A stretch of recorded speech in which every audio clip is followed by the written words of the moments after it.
Yeah, anyway, we'll see how they go and whether they are going to be fighting this guy indeed in the seat of Ipswich, the coming Queensland election. Now, Peter has mentioned your old boss, Tony Abbott, has made this speech in London talking about climate change to a group of climate change sceptics. He's saying that global warming might actually be doing more good than harm in terms of its impact on the planet. Look, you know, it's certainly not something he said when he was Prime Minister. Is this a long-held view, do you think, from Tony Abbott? I think that's one take out of a 4,000-word speech. I haven't read any of the commentary, to be honest, David, about the speech. I've just actually read the speech, and I think the comments he makes are certainly on the same page as the government. I mean, he is very wary of continuing to subsidise renewables. He is concerned about the long trajectory of climate change policy and the way it rubs up against energy security, energy affordability and energy reliability. And he says there must be a rethink on the clean energy target, which he, as I understand, said to the party room before the Parliament rose about 4 weeks ago, and certainly said on Jones and Co a couple of weeks ago, and wrote again in The Australian. So he's not telling the Brits anything that he hasn't said here. And I think that you can see very much where the Prime Minister and Josh Frydenberg on Monday are going with this. They're very much going down the path of dropping the clean energy target. But this might be only a small part of a longer speech, but it's a pretty fundamental point, right? What's the point of doing anything if you're not accepting that climate change is a problem? Well, hang on. Did you read the speech? Yeah. Okay, because there's a range of comments, a range of policy responses to climate change around the world, one of which is adaptation. Adaptation is responding to the damage or the change of climate that's occurred as opposed to trying to prevent it. Now, there's a whole school of thought on adaptation versus primary policy. That's not for debate here, but I think the point he's trying to make is Australia is in a unique situation of 1.4% of global emissions, and what should our response be? Should it be proportionate? Should it be as high as it perhaps is? But that's all fair enough. But if it's actually, again, coming back to this point, because this is the bit that stands out, right? If global warming's good rather than bad, I mean, why are we bothering? Or is this best interpreted as, a throwaway remark? It's not really what he thinks. I think he's making the point, if you look at the deaths around the world, according to the evidence he has before him, more people have died because of cold snaps as opposed to global warming, and he's just asking for perspective. That's how I read it. Yeah. Tom, what have you made of this? Well, I mean, Tony Abbott's very experienced, a very clever politician and knows what gets headlines. So whilst it was only one part of the speech, I think he knew he was always going to get a lot of headlines. And it's one thing I think as well to say, well, so far cold snaps cost more deaths, but we're talking about projecting forward and how hot the planet might get. So the issue I would have thought going forward is we do need to do something ultimately, which most people agree on. Yes, in the past few years you might say cold snaps have killed more people, but we're talking about what could happen, the worst circumstances. And I just do wonder if this is the point at which, Tony Abbott on power prices has been very effective, and I take Peter's point entirely that the party room has ultimately been following in his lead on some of this stuff. Let's have more an argument with Labor. But once you come out and you talk again about climate change being good and also casting more doubt on the belief in it, that's going outside of the mainstream of voters, I would argue. Yeah, Janine, what have you made of this and some of the reaction to it today? Well, I think the reaction's interesting. I mean, I take Peter's point. I thought it was interesting the organisers wouldn't let media in to cover it. They said it was closed, and yet Tony Abbott helpfully did tweet the entire speech, so it was there for everyone to look at. The reaction, though, as Tom says, he's a very experienced politician. He knows what's going to get headlines.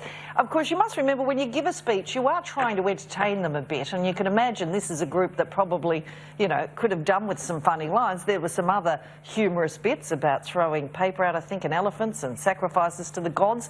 I'm not sure they were meant to be the headlines, but of course this is what got the headline. It's allowing Bill Shorten to run around saying he's completely lost the plot. So it's not surprising that this would have been the one that was latched onto, because most of it, if we've heard it before, they are going to go and try and find something new in this that he has said. Yeah, let me just be clear. It was an after-dinner speech. Now, that doesn't mean it's a different tone of speech. It's all got to be accurate. He's all got to stand by everything he says, as all politicians do. I think Janine's absolutely right. He did tweet the speech out, and it was on the front page, portions of it on the front page of the Australian today. So there's no attempt to sort of say something in London that he's not saying here. And as I said, he said it in the party room, he'd said it on Jones & Co, and he's put it in the Australian before. But if you look at the architecture of what Tony Abbott puts forward as the way forward on climate policy vis-a-vis energy policy in this country, it is very much the playbook that it looks like the government is going down the path to adopt. Yeah, and look, that's absolutely right. And, you know, we were talking a lot about this yesterday. We had Josh Frydenberg on the program talking about, you know, the prospects of a clean energy target now and the falling cost of renewables, meaning maybe they don't need subsidies for so much longer and so on. So, look, yeah, you're right. But, again, I just come back to that one line. I take it might be just one line, but if it is what he thinks, 4,000 words, David, and it's just yeah, but if it's doesn't surprise me that a colourful line from Tony Abbott gets everyone's attention to go over here when the actual framework argument's over there. Look, seen it before. Yeah, but then if he didn't want that, he probably shouldn't have said that line, and then they would have why write it down in a speech, deliver it in a speech? All the way from London, it's got us talking about it. Evidently, you've all talked about it all day, uphill and down Dale. I'm sure it'll be in the papers tomorrow. And unfortunately for the government, their energy response to the crisis is not in the paper tomorrow. It's yet again Tony Abbott. Funny that. Yeah, but I just don't know if it's played well for Tony Abbott, though, this idea that he might think, well, he does think, global warming's a good thing. You know, the reaction I've certainly been picking up today is that this has left him sort of right out on the fringe. Well, I think if you read the actual speech as opposed to the response to the speech, that might have a different view. No, I have to say, well, no, I know you have, David, but you know, there's a talking head view of the world, and then there's a view in the real world when people actually get the speech. But Peter, because can I just finish? Yeah. I will have spoken to in the last 3 months nearly 3,000 Liberals around the country, in Darwin, in Perth, in Geelong, Brisbane, all over Sydney.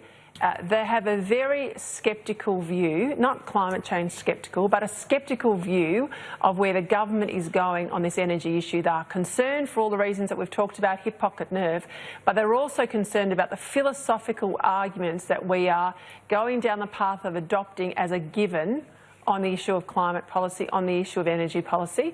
And I think there is a scepticism in the base of the Liberal Party, rightly or wrongly, that has a disconnect with the view generally of the leadership group, but certainly of the party room.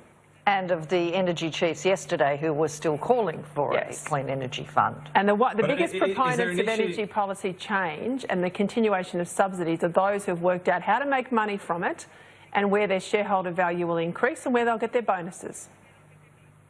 Is there an issue, though, with Tony Abbott? You know, you say that it's a much bigger speech, it's 4,000 words. How he's going to be received out there in the mainstream? How many voters realistically are going to have read that? And how many will see the headlines that casting doubt on climate change or saying global warming could be good? I don't think necessarily today, Tom, they will have read it, but I think it'll permeate pretty widely over the next few weeks. I guess that's up for others to judge. I was always pleasantly surprised, I think, in government, the amount of understanding people had certainly of the mechanism of the carbon tax and the ETS. And let's not forget that was a fight that everyone said people had signed up to after Kevin Rudd was elected in 2007, and it was a landslide the other way in 2013. So I think this stuff, there's a broad range of views. Now, whether Tony Abbott has landed the right view, whether he will in time be seen as correct or mocked on a line or two out of the speech, I think that's actually immaterial. The framework in that speech in relation to climate policy, is that the framework that will be adopted by the government? Well, on the very broad sketch of what Josh Frydenberg put on the table on Monday, I think it is.